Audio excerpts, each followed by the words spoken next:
அந்த வேதனையின் மத்தியிலையும் அவர் கைவிடவே இல்லை. அவ்வளவு வலியின் மத்தியிலையும் அவ்வளவு பாடுகள் மத்தியிலையும் அவருக்கு கைவிட தெரியலன்றதை அவர் நிரூபிச்சிட்டாரு. தன்னுடைய தாய் அவர் கைவிடல, தன்னுடைய சீடர்கள் அவர் கைவிடவே இல்லை, சிலுவை கள்ளன் அவர் கைவிடவே இல்லை. சிலுவையில ஒண்ணு பார்த்தேன், நான் சிலுவையில நான் ஒன்ன கண்டுபிடிச்சேன். அவ்வளவு வேதனையின் மத்தியிலையும் அவரை எல்லாருமே கைவிட்டாங்க. அவரோடு இருந்தவர்கள் எல்லாருமே அவரை கைவிட்ட போதிலும் அவர் யாரையும், சிலுவையில கூட அவர் ஒருவரையும் கைவிட தெரியாதவர். அந்த சிலுவையில அவ்வளவு வேதனையின் மத்தியிலையும் அந்த சிலுவை கள்ளனை அவர் கைவிடல. ஓ ஹalleluya! அங்க இருக்கிற தன்னுடைய தாயை, சீடனை கைவிடல.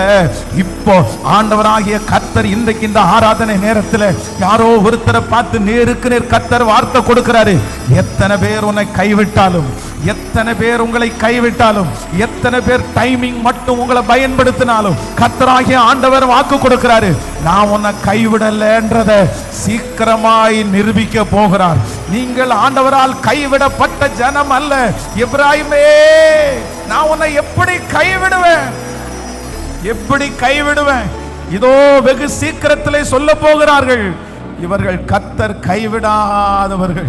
நீ எப்படி திரும்பி வந்த, நீ எப்படி திரும்பி எழும்பி நிற்கிற, நீ எப்படி இந்த காரியத்தை பெற்றுக்கொண்ட, அப்ப நீங்க சாட்சி சொல்லுவீங்க, எத்தனை பேர் என்னை கைவிட்டாலும் நான் அழைச்ச தெய்வம் என்னை கைவிடவே இல்லை, என்னை கைவிடவே இல்லை.